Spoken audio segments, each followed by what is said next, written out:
And thank you for joining us on PM Express. Of course, in the last 48 hours, we've seen this renewed push by a coalition of civil society organizations for MMDCs to be elected. So let's revisit that conversation. Why this renewed push that we are beginning to see from CSOs who are entering this particular conversation varies forcefully. And they make an argument. They're advocating for the elections of these to spare national development. For them, it is absolutely key that they lead that process and get the president's hands off this entire process. According to the group, and very particularly a few of the heavyweights in the CSO space in Ghana, the debate on whether to vote the MMDCs along partisan or non-partisan lines is immaterial to stop the entire election process. The thing about this is so central. These two issues was the fundamental reason why the last attempt to get this amended failed, because the two main political parties could not agree on whether or not we should elect MMDCs on partisan lines or not. The CSOs believe that shouldn't be the issue that stops the process from go ahead. So what is their proposition? They're proposing that they challenge Parliament to simply consider amending Article 2431 of the Constitution, which is not an entrenched one, and so simply will allow the process to proceed when it comes to the citizens' participation in the process. In fact, within the MPP itself, there are key members who believe that the president must revise its own stance on the matter and consider the elections of MMDC on non-partisan lines, because that is the only way you have consensus on both sides of the divide. But if you track a bit back, this has been a key promise of his, the president, whose term expires at the end of 4 years now. And he made this point in his 2016 manifesto quite forcefully, promising to ensure that elections of MMDCs indeed happens. We got pretty close for that to happen, but the NDC disagreed with the partisan nature of the elections if indeed the incumbent president had his way. So what we saw was a collapse of this.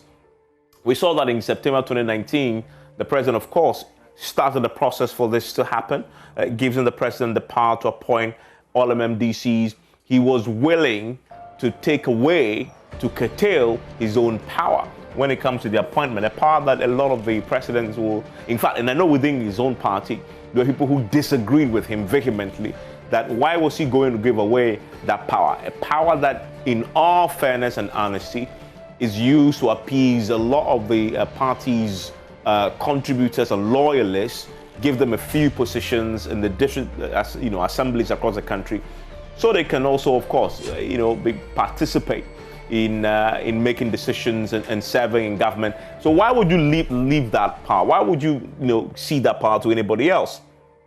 But of course, as we saw, politics came to play. And so a few days before the referendum that would have made this possible, and from all indication, I'll tell you what the statistics and the data and the research shows shortly, it was going to pass, except the fact that the president didn't believe if the NDC were not in the boat with him, it may fail. And so he pulled the plugs on this. And so we are back to that point. But if you look at the data on this and the research that the likes of CDD have done on this, it shows one thing, that there is popular support for the elections of MMDCEs. And so we have 76% on that research that was done saying, let us elect our own MMDCs and take the power out of the president's hand. Only 20% of them said the president should be allowed to appoint MMDCEs. If you break this down a bit further, you begin to see interesting dynamics emerge. Only 71%, in fact, a huge number, 71% prefer MMDCs elected on non-partisan basis. And this has been a contentious matter. But if you are listening to the people of Ghana, taking away the politics, the NDC, MPP out of it, and the politicians in parliament and elsewhere in executive who want to listen to the people, they will simply do what they want. Because 71% of them says that's what they want, non-partisan. Only 20% say they want it on partisan lines. And so this shows that the MPP is in a minority, at least the president and his view are in a minority. They are on the wrong side of public opinion when it comes to this particular matter, as the CDD research has shown. Now, again, if you look at this data is also interesting. 50% of Ghanaians adults want the constitution amended to empower citizens to elect it. If you look judging among adults, those who will probably have the power to vote and can vote in the referendum, 43% want the status quo remain. So basically, why it's renewed push? And I must indicate, by the way, a few months back this year, 3 months or so ago, I interviewed the local government minister.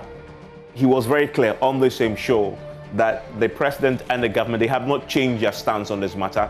They still want the elections done on partisan lines. And so if that's the case, how will the CSOs convince the incumbent party and the governing party to change that stance? They're joining me to talk about it, including members of parliament themselves on the committees, respective committees in the House. What's their own view on this going forward?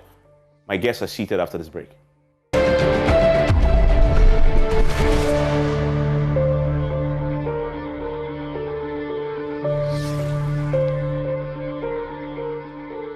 And thank you very much for joining us on PMSS. My guest joining me in the studio is Haji Habib Idrisu. He's the MP for Tolon. He's also the Deputy Majority Whip. He's a member on the Local Government Committee in Parliament. His colleague, Member of Parliament for Ho Central, Benjamin Kudo, is also joining us via Zoom. He's a Deputy Ranking Member on the Local Government Committee. I am delighted to say that also joining us via Zoom is Dr. Kojo Pumpuni Asante. He's a Director of Advocacy and Policy Engagement at the CDD. Of course, they are part of the coalition of CSOs who, of course, held a press conference to push through, in an attempt to push through this, of course, agenda to have the elections done. ASOL making a decision on who represents at the district level. Dr. Odrosai is a local governance expert and joins us on Zoom as well. I'm grateful, gentlemen, for the time here on PM Express. I want to start with you, Dr. Asante, because you did a press conference. I'm just curious to know what is inspiring this renewed effort to have this done. Thank you, Evans, and good evening to your viewers, to panelists gathered here tonight. We were always, this reform of the local government system has been an important agenda for those of us at CDD, but I think for a lot of other CSOs that are focused on, really democratizing at the local level. We think that is a key, piece of reform that would give, let's say, a shot in the arm to our democracy. If we can resolve the process of local democracy, it will make our national democracy much, much easier and be more responsive to our development needs. So it's an agenda that we have been pushing for a long time. And therefore, when in 2019, all of us were very much at the forefront of making sure that we could get the amendments as that was tabled. Unfortunately, we know what happened. Even among civil society, there were divergent views as to the amendment of 55.3. But I think everybody was agreed on 2431 in terms of the election of MMDCs. So once the process was truncated, at least the good news was that the president had made the point that because there was no consensus, it was something that he was going to table again, as long as he can get consensus. We took that charge and learned from the lessons of 2019 that, at the minimum, civil society needs to come together, be a driver of this agenda and help to bring, the divergent views together so that we can have a common position and to move and make this, this agenda a reality. So we've been working even since 2019, after that process, to make sure that we can push this process forward. So it's not by chance. It is something that we think is fundamental to reviving and giving a real boost to our democracy, which in next year will be 30 years, at least the recent version of it. I mean, Dr. Drosai, so the hurdle the last time was the partisan question. From what you're understanding, that still remains an issue, will it not? And the civil society, I guess, will still have to find a way around that question. Thank you very much, and good evening to your listeners. Yes, I think it still remains a hurdle because the two major political parties, the NPP and the NDC, they've ever had the opportunity of governing this country. And looking at our constitutional democracy, you need an executive to introduce these changes. Now, the NPP has taken a position that, yes, they will elect chief executives, but chief executives would have to be elected on partisan basis. When you look at the NDC's position, the NDC's position is that they will not accept that chief executive should be elected on partisan basis. They want a modified form. So it looks as if the two political parties have taken positions. And I like the statement my brother, Dr. Kwejo Pumpuni Asante made, to the effect that the CSOs are working towards building a consensus. And I think we have to put this in context. We have to put this in context because election of MMDCEs is the last leg of our democracy if you want to see effective local democracy in this country. We are electing MPs on partisan basis. We are electing president on partisan basis. What is the problem with chief executive? So I think the CSOs have a role to play in ensuring that the consensus is built. At least we have the assurance from the current government that once the consensus is built, they'll be able to continue with the process. So let us leverage on that and make sure that it happens. But I think that we have to be very careful. It is not what NDC needs. It's not what NPP needs. It is what is good for Ghana. It is what is good for our democracy that we should champion.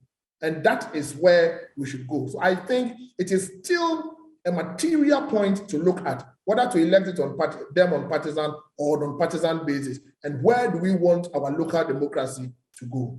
I mean, Dr. Sante, not all of this is down to referendum, is it? No. So 2431 will require a supermajority of parliament. And therefore, even at that point, it means that you need both sides of the aisle to join. But I think that consensus about elections is very clear. So we don't expect anybody to have any problem with amending that to have elections.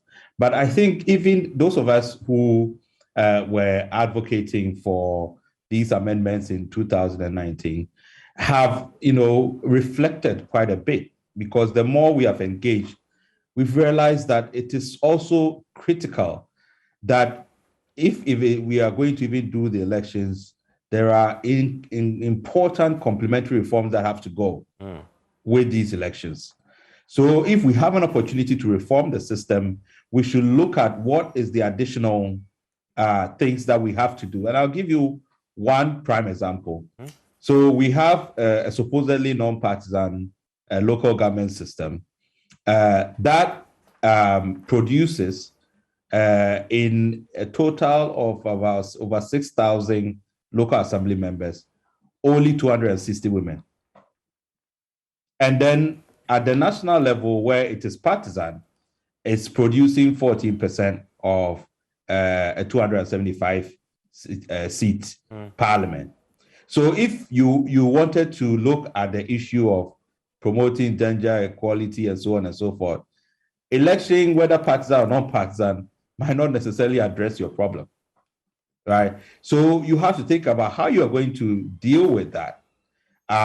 What kind of packages that you are going to look at to make sure that you can actually increase the number at local government level. Otherwise, you come back to the status quo. The same is with the financial resources at local government level. Even the 5% that is supposed to go to through the DCAF, doesn't go. So people have said, no, you have to look at increasing the transfer to local government level. But if you're going to do that, what is the capacity there to be able to absorb and utilize this money? So more and more, we be coming to the understanding that you can't just amend 2431, or if you even pursue 55.3, and we will solve our problems. The dysfunctionality that's going on at local government level is not going to resolve by just doing those amendments. So that's part of the message, that we going out there, we need to understand how any of these election formats would actually deliver development. Okay, I mean, so those two things I'll come to shortly. Let's come back to the studio and let's bring in our political, figures into this conversation, because this really rests on whether they have a will or not. Mr. Drisu, so let's start with your party. Your party's position on this is very clear. The president had said what he wants. One, I want the MMDCs elected, but two, I want them elected on political lines, on partisan lines. Just a few weeks back, after the announcement of the new list of MMDCs, Dan Bocho was in the chair you are sitting in now, and he made a point that the party's position has not changed, the president's position hasn't changed. But you agree that we need to elect MMDCs. So how do you build a consensus if you are not willing to shift? Yes, like my colleagues rightly put it, it is important that we know that the local level, representative at the local level, as it currently stands in Article 2431, is for the president to actually appoint the MMDCs, and then prior approval at the local level as it is done. But you see, the problem is that we have members of parliament who are elected on political lines. We have the president of the republic elected on political lines. So what stops us from electing our MMDCs on the same political lines? Because government, if you look at the history of this country, you'll see that from 92, it has been the 8th political party coming 8 years, another political party coming, it has been good. Except that you asked the question, what stops you? But if you look at the research and the survey done by CDD, the people, 70% plus, say they don't agree with you that do it on political lines. But if you look at the whole thing, like they propose amending only Article 2431, that will not cure them what actually we but want that will to allow achieve. Citizens to simply elect them. No, still, it will not. Because if you go and look at Article 55.3, that will now tell you that you need the right. That is a vehicle for Article 2431 to be allowed. Because the Article 55.3 clearly in its latter part states that you cannot do such election unless that article is amended. Even if you give me some time, I will be able to just refer to that part of the article, then we will be able to know that 55.3, it said that subject to the provision of this article, political party is free to participate in shaping the political will of the people, to disseminate information on political ideas, social and economic programs of national character, and sponsor candidates for election to any public office other than to the district assembly and lower local government units. So amending Article 2431 does not cure this. This is the vehicle that will give you the opportunity to be able to amend that article. Far from that discussion, if you This is entrenched? Yeah, it is entrenched. If you look at Article 290, you will see that it is a very entrenched position. That's why when the amendment was going to go, we were saying that then there has to be a referendum and other things. So you see, the call to elect MMDC is non-negotiable. But that is the position of the government, and it is in the MPP manifesto in 2016. So the clause you read simply says that, I mean, all other elections you can do on partisan lines, with the exception of the local level. But the provision that Dr. Sante and co had said is simply the provision that gives the power to the president to appoint. That is within the purview of Parliament to simply amend. Good. So you can simply amend that. So if Parliament just amend, if Parliament still amend that, okay, Article 2431, we have amended it that the president doesn't need to appoint the MMDC. It should be elected. But the entrenched position in Article 55.3 will still not allow you to move. Why wouldn't you need that vehicle to move? But because that's entrenched. That provision only says you don't elect them on partisan lines. No, the provisions in the latter part that I said that you can do any election on partisan with the exception of that kind of election. That shouldn't be on party. So that is the reason why when you look at the Constitutional Amendment Bill that was presented to Parliament, it seeks to amend this article. So when that is done, then we can then move in amending Article 2431, and then that will allow the election of the MMDCs at the local level. Look, I believe that the MMDC should be are elected. I believe that there should be fair representation at the local level. But I also believe that it should be partisan. Nothing stop. I'm a member of parliament. My constituency is not from 92, a constituency where MPP have always been winning the constituency. So there's no guarantee that if I have a DCE elected on a political line, it doesn't mean that when the other party is there, it will not. But you see, it will even blend decentralization and make it very beautiful, in a sense that I can be a member of parliament on the ticket of the MPP, and then I have a DCE there, then I have a president. So decentralization from the top up to the down will make it very easy for us. But there are other constituencies too, or other districts that even if we are able to allow the election on the partisan basis, you still have other districts who will have, if NDC or other political parties sponsor candidates, they will be able to win the election and also represent them. So that makes it beautiful. Let me bring your colleague, Benjamin Kpodo. Mr. Kpodo, so that's the MPP position. It hasn't changed. This is the third articulation of this position this year. The president has said it. Damboche has said it. Of course, the deputy majority leader has just articulated it. The NDC position is quite different. You're still holding on strong to that position that you will not support a process that allows the election of MMDCs on partisan lines. Hello, Mr. Kpodo, please unmute for me. We can hear you. Hello, Mr. Kpodo. Yes. I can hear you now. Yes. Can you hear me now? I can, yes. Can you? I do. Okay, thank you. Yes. You know, the background to this this assembly concept dated back to the PNDC days, where they were appointed, and the whole era was apparently non-partisan.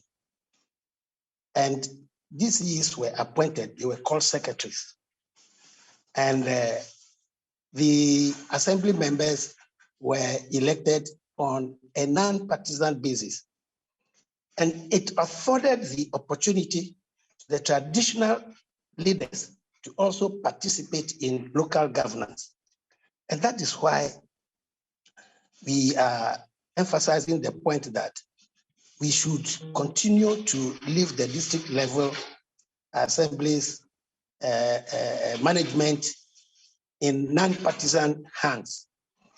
Just imagine how divided we are in parliament. We even throw away things that we see point blank as truth. And we vote along partisan lines. So if we extend that to the local level, the fight will be even extra. And people feel alienated, and the troubles will be just too much. Secondly, when you want to amend Article 2431 so that the president does not appoint, but you keep 553 not going through amendment, there's a conflict. Because if you get to 2432C, it says that the chief executive will be the representative of the central government. So who is forming the central government? The central government is formed along the lines of partisan politics. And therefore, down there, we want to make sure that you have non-partisanship.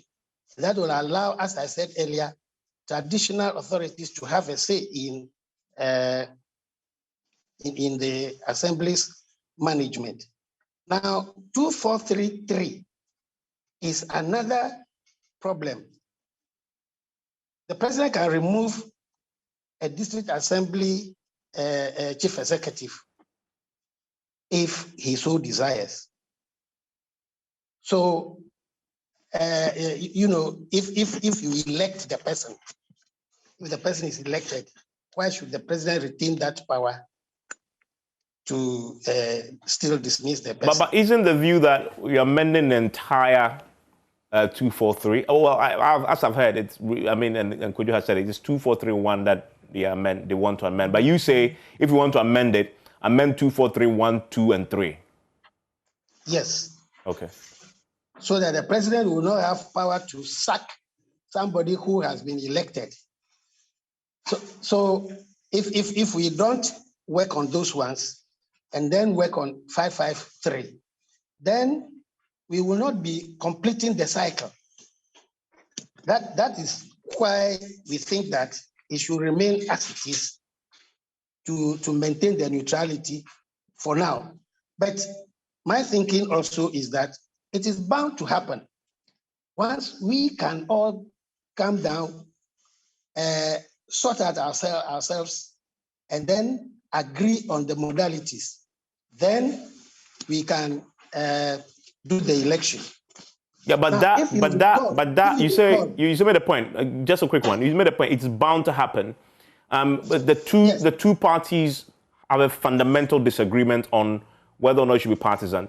Do you think that the two parties, can find a middle ground on this matter? Something has to give there.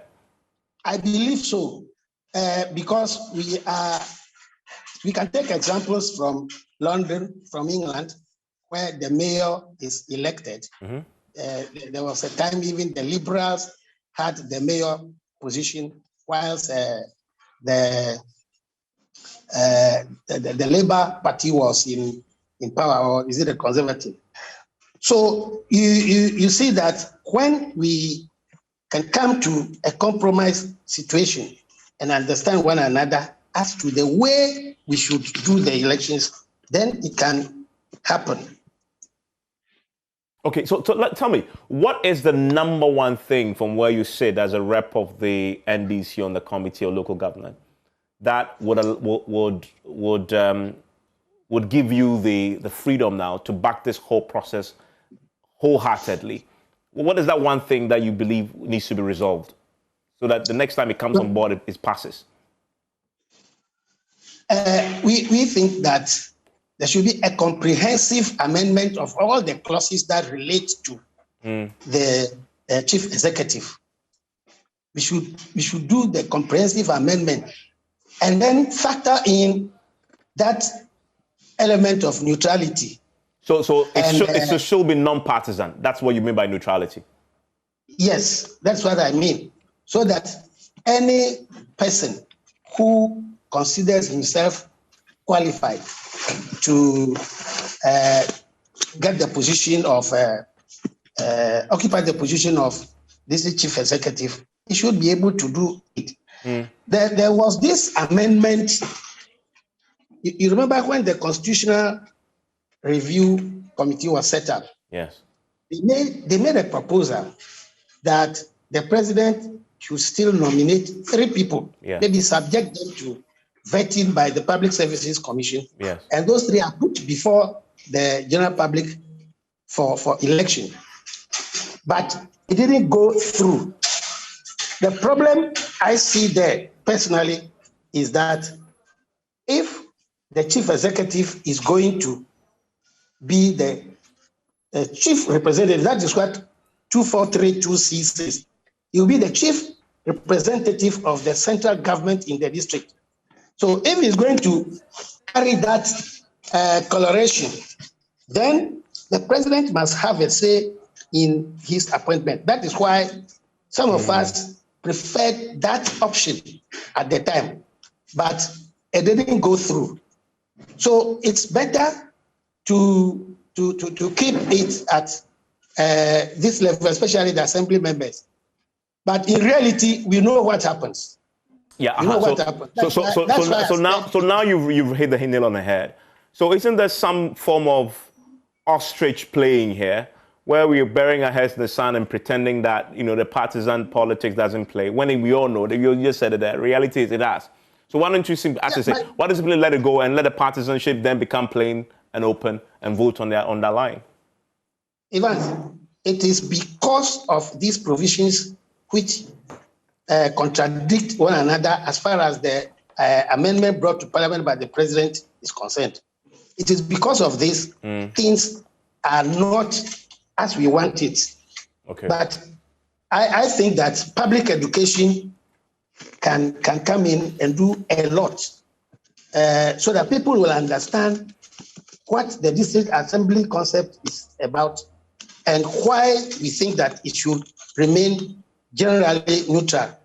Okay. Because we want to avoid the conflicts that we have at the higher level. At the higher level. Well, stay with me, Mr. Kud. I want to bring in Dr. Drosa. Doc, so there you have it. I mean, a year on, well, this is 2019, so we're talking about 2 years on after the botched attempt.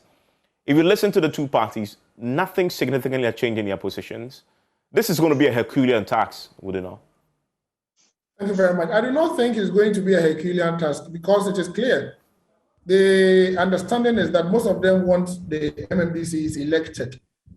What we need to do is to revisit the roadmap that was submitted.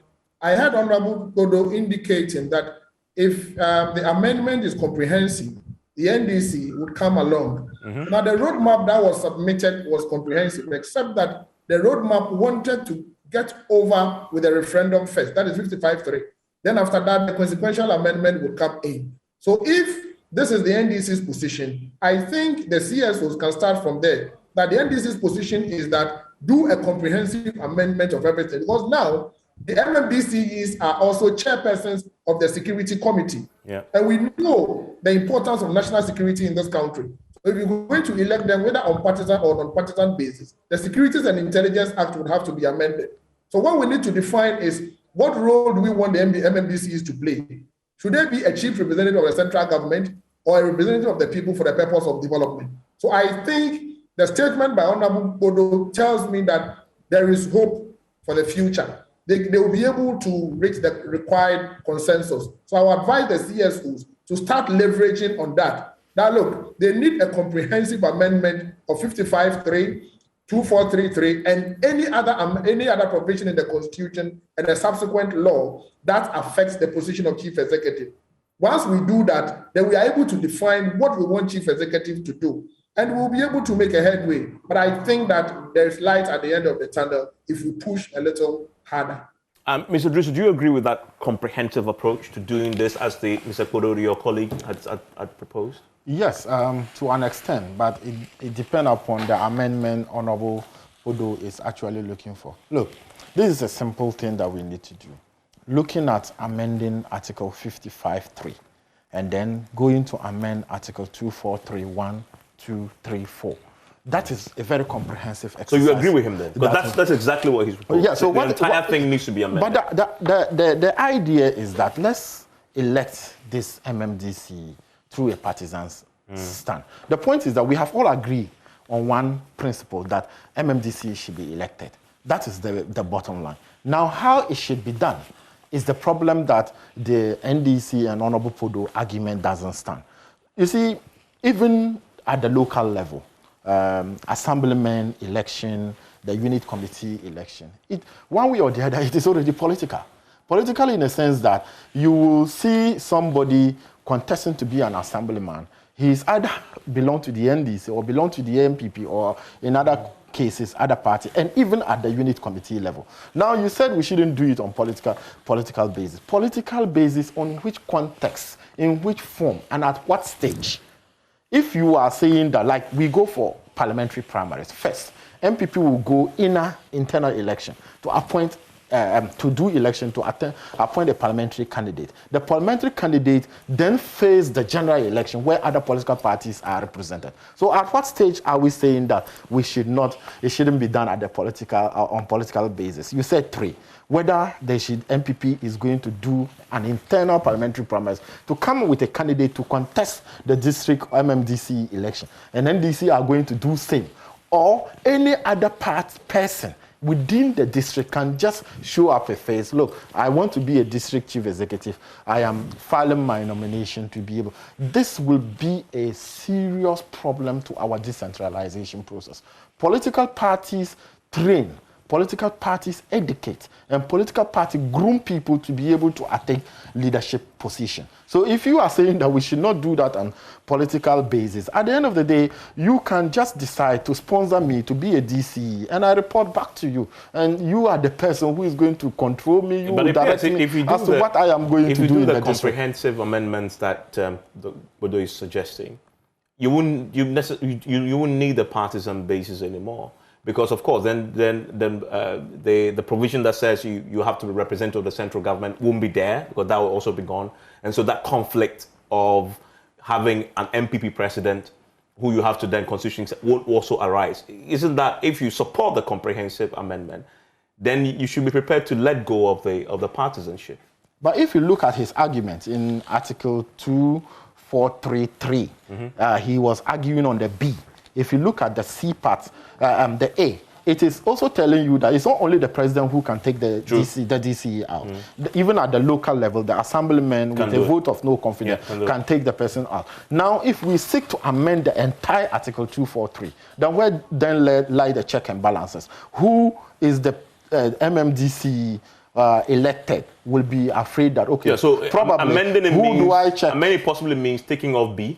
Yes, that's what I mean. And taking off B and leaving A and C possibly. So you see the point. So he was arguing that, okay, that means that the entirety of Article 243 need to go. From 1 to A, B, all need to go. Because if you look at that... No, I mean, not go, because if it goes, then 243 will not be there. But you're amending. So 243.1 will simply change to be elected instead of the president. Yeah, so when you do that part of the article, if I may just read, if you look at Article 243.3, the A says that a vote of no confidence supported by a vote not less than 2/3 so you keep to get him off. So if you keep that, but you cannot actually say that you are amending Article 243.3, you are only amending B and leaving A out. Okay. I mean, let me bring in Dr. Santi. Dr. Santi, so have you had anything that gives you hope that this is possible? Hello, Doc. Yes, sorry. Yes. No, I think, as I made my statement earlier, I think all of us come to the realization that this reform has to be comprehensive. We have to have complementary reforms to 2431. And, the argument about that you have to also do 55.3 in order to sort of give the vehicle for election, I don't think it can be sustained, because you see, 55.3 is talking about political parties and what political parties can do in a democracy. And it deliberately limits their participation at the district level. So it's not a ban on elections generally. It is a ban on political parties participating. You can read 55.3, talks about what parties can do, to educate, to support. So it's specifically referring to parties. And that's why, it's always been argued that, yes, you don't have to do 55.3 if you're going to be non-partisan. But the point is clear that in 2431, it's not enough, because the president can still disappoint an elected mayor. And you have other things like the vote of no confidence and so on. But that is just one aspect of the comprehensive reforms that we are talking about. So, this exercise require a lot more engagement on, and I'm glad, Dr. Odosai talked about going back to the roadmap, because they are, constitutions, they are not like, they are not mutually exclusive. If you tackle one part, you might be affecting, another part. So you have to look at the totality of how the system is laid out or articulated in the Constitution, and try to make sure that you are not leaving any gaps for confusion. And that's where we will need to go. The issue that is raised, for example, about the MMDCE or the mayor being the representative of the president, and therefore it creates a partisan thing and so on. And I think whatever scenario you anticipate, whether partisan or non-partisan, the elected mayor will be the executive authority of that district or metro or municipal. That does not necessarily have to have a partisan effect. All right. So the mayor of London is from a different party. He is the executive authority in London. He has councillors, he has an assembly, he has a cabinet, all of those things. They take executive decisions there. There will be powers that still stay with the president in terms of national security, dealing with natural resources, and so on and so forth. So I think that we should just look at it accept, that if you in a unitary state, you cannot ignore the fact that you have to have the person, whether he's elected, non-partisan or partisan, will still be the executive authority.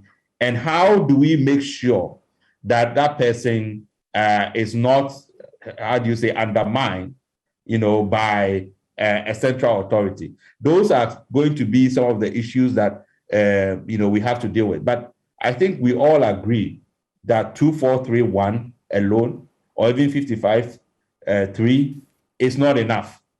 The last time, that's what we wanted to do. There was a question about sequencing, but maybe this time around we have to put it together so that everybody sees how the whole process is networked. And then they can see the full picture of what we want to do.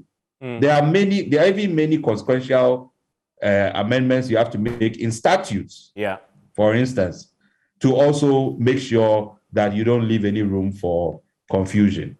I mean, so this is just definitely going to be one of those very difficult tasks that the CSOs need to manage. I want to take a quick, when I return, I'll ask the question, okay, so practically going forward, what needs to happen? What sort of dialogues will need to happen? How is engagement going to happen? What's the time frame for this? Because this is the government that has shown that they want to do it. The president had said, in fact, this year, that he still wants to bring this back. Okay, so we have a 3-year period window before the next elections to happen. So what are the dynamics, and what are both parties are willing to cede? Because something needs to give to make this possible. Brief comments before we wrap up after this break.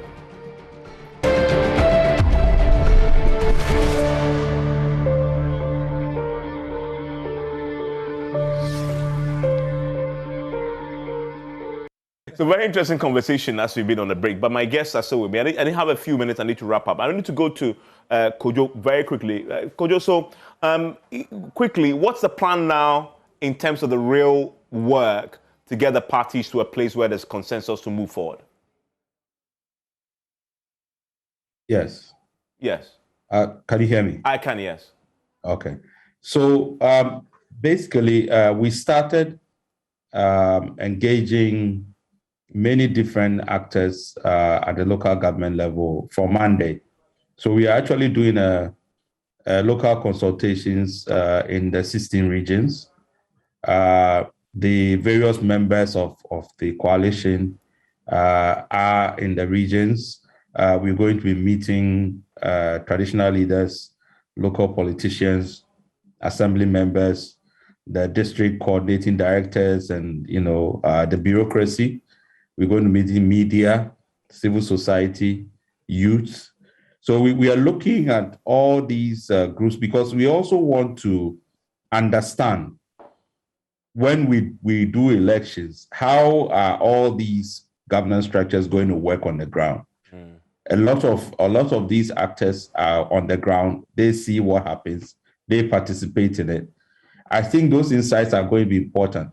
And then once we've done with that, we have also been meeting with the ministry. We met the minister, the deputies, and the decentralization secretariat, the local government service, all of them. And we want to be able to kind of bring into this discussion from an informed position. And that's why we go. So we want to go around first and engage all these groups, because like Chiefs, for example, what role are they going to play? There is a lot of demand for them to have a more active role than before. So that's the plan. We see this as a long process. We want to be able to engage the different parties as well, so that we can reach a consensus and hopefully get the ministry to resubmit a roadmap to cabinet for approval, and then we'll move on. Okay. The timelines are very tight, because if we want to do this, the question is, do you want to do it together with the elections in 2024? You want 2023, the tenure of the current assembly members will come to an end. So, all of these design issues and policy decisions have to be taken. So we want to start this process as early as possible and see if we can build that consensus. In 30 seconds, something has to give. What do you think must give for this process to to happen? It's just our colleagues in the minority need to understand that we need an election in the local level, irrespective of how it goes. The partisan way is the best way to go, and for that matter, they need to join hands so that the President Akufo-Addo believe that district chief executive should be elected. That can be done. I heard Dr. Ashanti talking about the fact that... Very briefly, because I have to... briefly, just that when they are done with all their engagement, they will send it for cabinet approval and other things. This thing, we don't need to go that far. In our constitution and the roadmap in Ghana, there's nothing like cabinet approval. There is just executive approval. Cabinet just advise the president. So it needs parliament. This is a parliamentary work because the president, in his own wisdom, has already agreed that it should be amended and we should be able to elect the MMDCE. So in actual sense, our colleagues in the end, this is an interesting parliament. If we all want it to be done, we can get it done in this parliament, and it will be a beautiful thing in our democracy. I would have gotten a brief comment from my other two panelists, but I ran out of time. I'm grateful. This conversation, we'll definitely have it again as we approach the third year, 2023 and 2024. Big 2 years ahead of us on this. Enjoy the rest of the evening, gentlemen.